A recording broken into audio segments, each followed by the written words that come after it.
what I think they need is they need A, someone who can replace Van Dijk, and B, someone who can partner him when he comes back from his injury.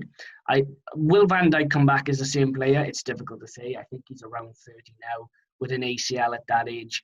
He's probably only got maybe 3 or 4 seasons left at the top anyway. So it's an interesting development regarding his sort of career. I mean, modern medicine, look, he'll be back running and, fingers crossed, early next year, and he'll build up some strength in it. And I never, even if I don't support Liverpool, I never wish people bad in their career. I don't like to see things like that. It's the whole thing. We won't go into it in too much depth, but Pickford, he was pretty reckless. It's just Jordan Pickford. He's just a clumsy fucker like that, isn't he? But with the signings, so going back to who's available now, come January, a lot of clubs know Liverpool are going to need a centre half, which means you're going to have to shell an extra 10 or 15 million to get who you want.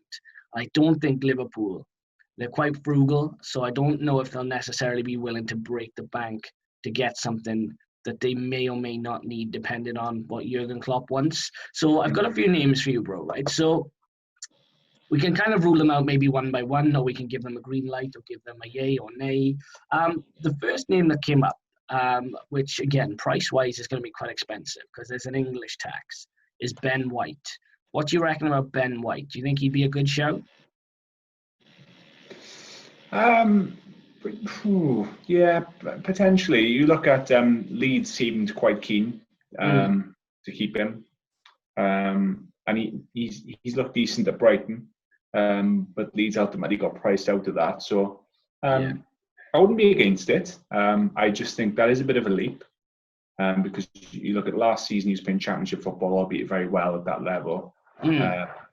And he's done okay to make a step up to Brighton, but to go to a team that's contended the Champions League and the Premier League, perhaps with very little Premier League experience, I think is a bit of an ask.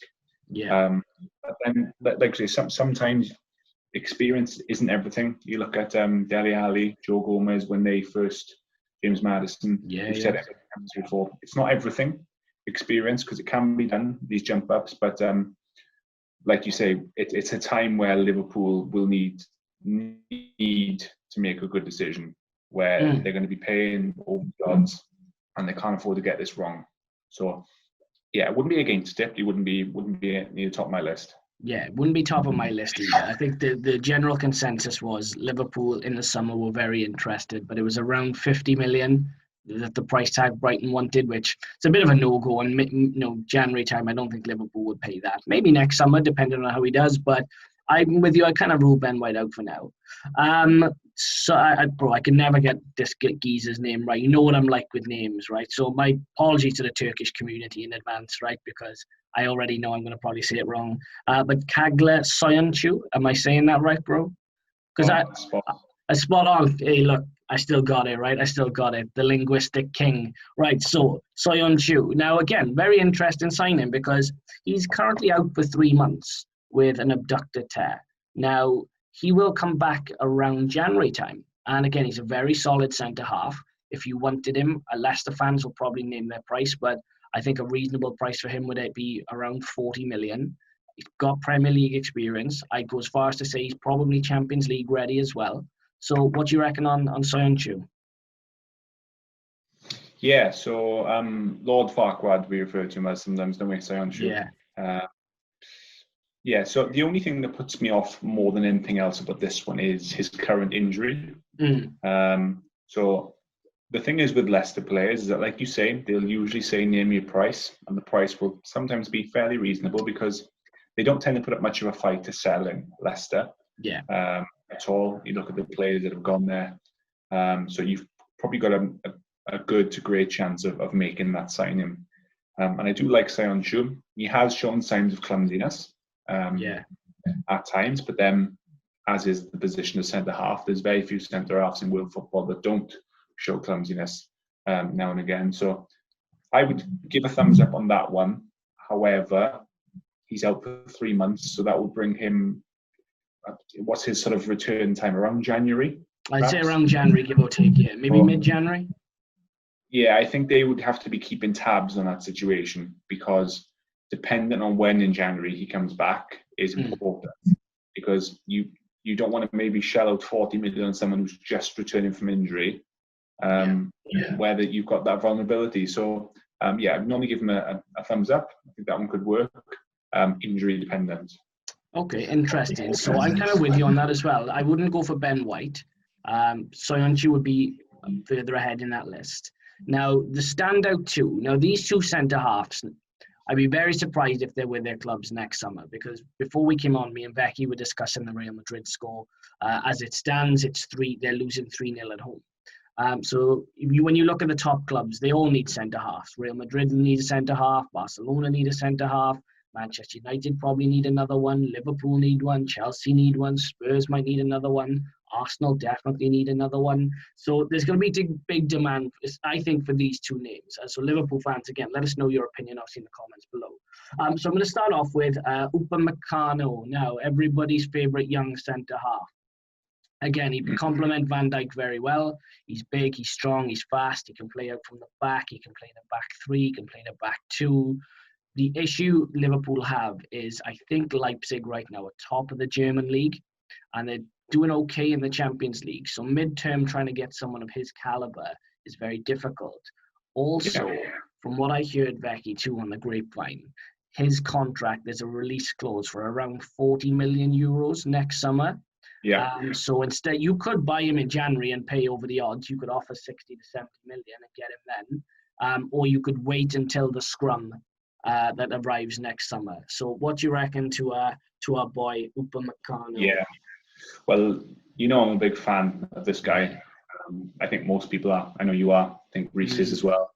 He said many a times that we've spoken a lot about Koulibaly in the past, and I know Reece has been quite vocal after watching him in the Champions League that he would take Upamecano over Koulibaly every day of the week and twice on a Sunday. So we're all big fans of his.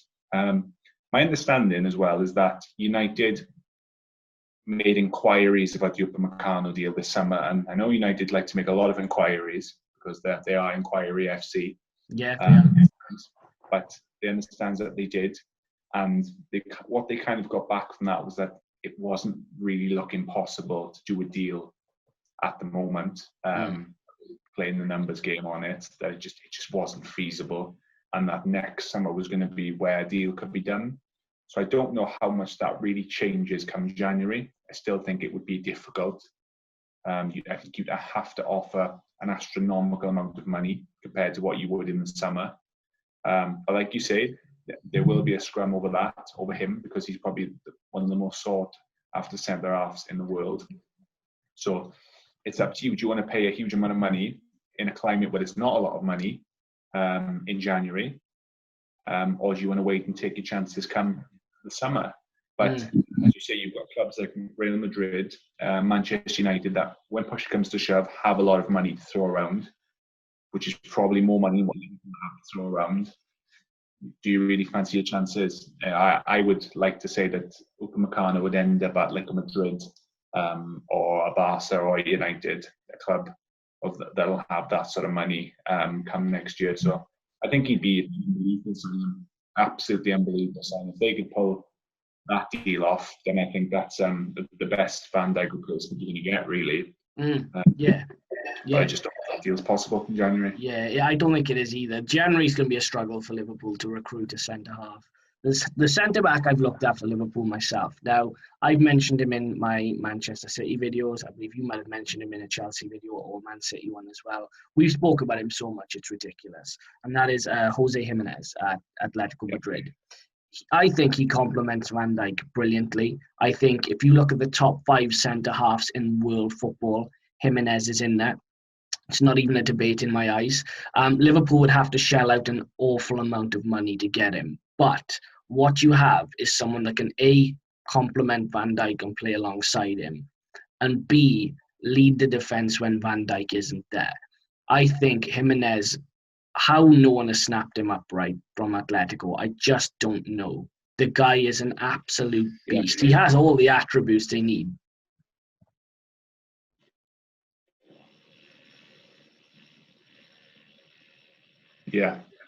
Yeah, so what do you reckon, bro? So we've spoken about him in previous videos, as you said. So, I'm a fan of him. And when he plays for a club like Atletico Madrid, we all know what it's like to play against Atletico Madrid. Not personally, obviously, but you know what you're getting when you come up against Atletico Madrid from a defensive standpoint, and they are stubborn. They're extremely stubborn, and they're very well defensively drilled. And you could argue a lot of that is down to having someone like him at centre half. So his defensive sort of discipline and background under Simeone is second to none, I would imagine. So yeah, he would be another one that could come in and take over that Van Dijk sort of deficiency, I would say, quite comfortably, as long as he could adapt to the Premier League. So yeah, that was one I didn't think of when I was mentioning Upamecano. But yeah, he would be towards the very top of your list. How much he would be going for, I'm not so sure. I'm not sure his contract situation, but how old is he? We know he's 26. Bro. He's only 26. Very good age. Yeah. So, yeah, you'd imagine probably north of 50 million. Someone like him. I'd say that might even be a world record fee. I genuinely think that might be another world record fee for a player. But I mean, if Liverpool is serious about, again, maintaining their, Premier League sort of status as champions and going again for the Champions League, they may have to bite the bullet, be it in January or in the summer. But yeah, Liverpool fans, let us know your opinion on it. Who is the centre half that you would choose? So we want to know your opinions on it. We give a rundown of a couple there. We didn't mention Koulibaly, but I mean, you could throw him in the mix as well if you wanted to. And I imagine there's a few others.